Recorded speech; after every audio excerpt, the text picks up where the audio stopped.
નમસ્કાર મિત્રો, આજના આ ખાસ વિશ્લેષણમાં આપણે એક એવી મજેદાર ગ્રામીણ ચર્ચાની વાત કરવાના છીએ જે કોઈપણ ડાહ્યા અને સમજદાર માણસને હસી હસીને લોટપોટ કરી દે. કલ્પના કરીએ કે આપણે ગામના ચોરે વડલા નીચે બેસીને એક જબરજસ્ત તમાશો જોઈ રહ્યા છીએ. આ એક એવા ગ્રામીણ નાટકની વાત છે જ્યાં લોકો પોતાના અત્યંત ડરપોક સ્વભાવને છુપાવવા માટે મોટા, ભારેખંભ અને શૂરવીરતા ભર્યા શબ્દોનો આશરો લે છે. ગ્રામ્ય મનોવિજ્ઞાન અને હાસ્યરસને સમજવા માટે આનાથી ઉત્તમ અને ક્લાસિક ઉદાહરણ ભાગ્યે જ બીજું કોઈ મળે. એસિડનું ટેન્કર મંગાવીને એને ઓગાળી નાખો. હવે જરા વિચારો, વાત કેટલી હદે વણસી ગઈ છે. આ એકદમ તેજસ્વી ડાયલોગ સાંભળતા જ તરત આખી પરિસ્થિતિનો ચિતાર મળી જાય છે. ગામડાની અફવાઓ અને ગભરામણ કેટલી ઝડપથી સંપૂર્ણ વાહિયાત અને હાસ્યાસ્પદ ગાણપણમાં ફેરવાઈ જાય છે તેનું આ જ્વલંત ઉદાહરણ છે. કોઈ સામાન્ય મુશ્કેલીને પણ પહાડ જેવી મોટી બનાવી દેવાની આ કળા સાચે જ અદ્ભુત છે. તો ચાલો સૌથી પહેલા વાત કરીએ વિભાગ 1ની, એટલે કે પેલો અદૃશ્ય ખતરો. હવે આ આખી બબાલ અને રમૂજ શેના પર ઊભી છે ખબર છે? એક જાદુઈ ઘડિયાળ પર. બિલકુલ પેલી મિસ્ટર ઇન્ડિયા સ્ટાઇલની ઘડિયાળ જે સાવ સામાન્ય એવા ખેંગારજીને અદૃશ્ય થવાની જાદુઈ શક્તિ આપે છે. અને આ શક્તિ મળતા જ એક સાધારણ માણસ કોઈને ન દેખાતા એક ડરામણા અને સતત ત્રાસ આપતા ભૂતિયા પાત્રમાં ફેરવાઈ જાય છે.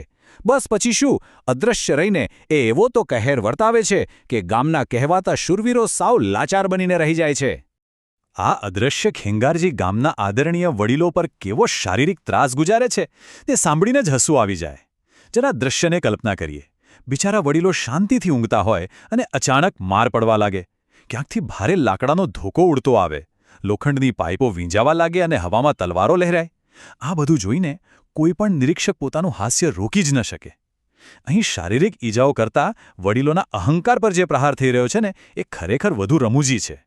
આગળ વધીએ વિભાગ 2 તરફ. ખોટી બહાદુરીના મોટા ભ્રમ. જ્યારે પણ આ વડીલોના મોટા અહંકારને ઠેસ પહોંચે છે ત્યારે તેઓ પોતાના ઘવાયેલા ગૌરવને બચાવવા માટે મોટી અને હિંસક ધમકીઓ આપવા લાગે છે. ડાયલોગ સાંભળજો.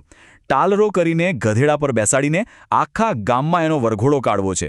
ભાઈ સાહેબ, વાતોમાં જેટલી વીરતા છે ને, વાસ્તવિકતા એનાથી સાવ એટલે સાવ વિપરીત છે.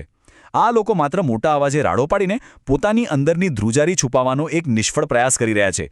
અને એમનો બદલો લેવાનો આખો પ્લાન તો જુઓ, કેટલો અસ્તવ્યસ્ત અને અતાર્કિક છે.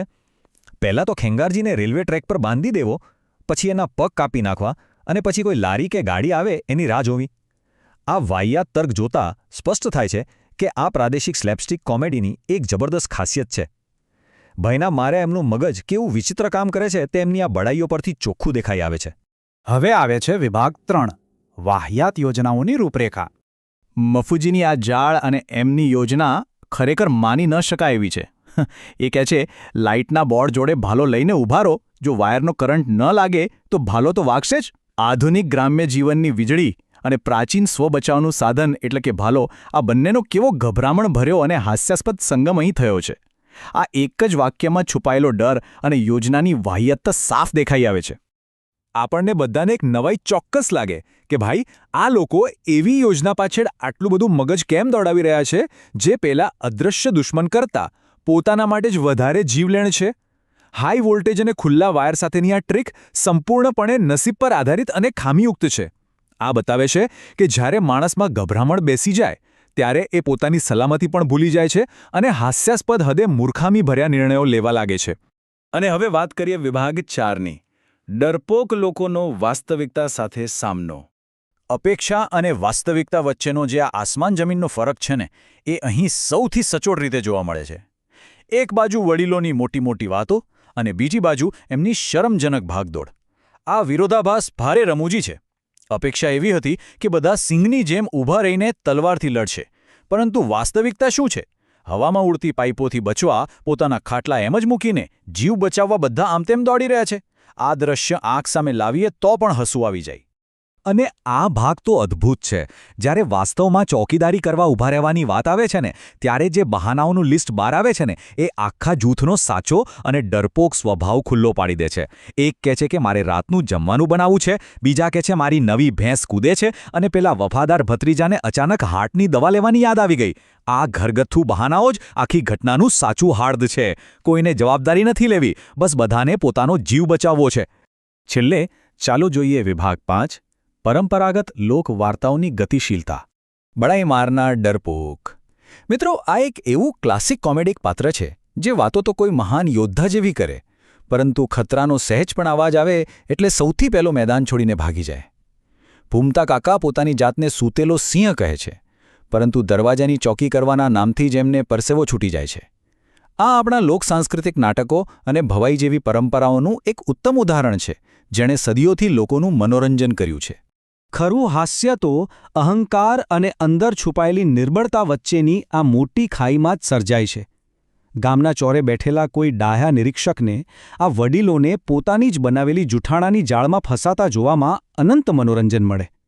અહંકાર ક્યારે વાસ્તવિકતાને લાંબા સમય સુધી છુપાવી શકતો નથી, અને જ્યારે આ બંને વસ્તુઓ સામસામે ભટકાય છે ત્યારે જે પરિસ્થિતિ સર્જાય છે તે હંમેશા અતિશય રમૂજી હોય છે. તો અંતે આ આખો તમાશો જોયા પછી એક સવાલ ચોક્કસ થાય, જે ખરેખર વિચારવા મજબૂર કરે છે. અહીં સાચું મૂર્ખ કોણ છે? પેલો અદૃશ્ય રહીને છળ કરનાર ખેંગારજી, કે પછી આ વડીલો જેઓ પોતાના જ પડછાયાથી ડરીને સતત કૂદાકૂદ કરી રહ્યા છે? આખી આ રમૂજ આપણને માનવીય અહંકારના સ્વભાવ વિશે ઊંડાણથી વિચારતા કરી દે છે, અને કદાચ એ પણ સમજાવે છે કે માનવ સ્વભાવ પોતે જ આ દુનિયાની સૌથી મોટી કોમેડી છે. આ મજેદાર વિશ્લેષણમાં જોડાવા બદલ આપ સૌનો ખૂબ ખૂબ આભાર.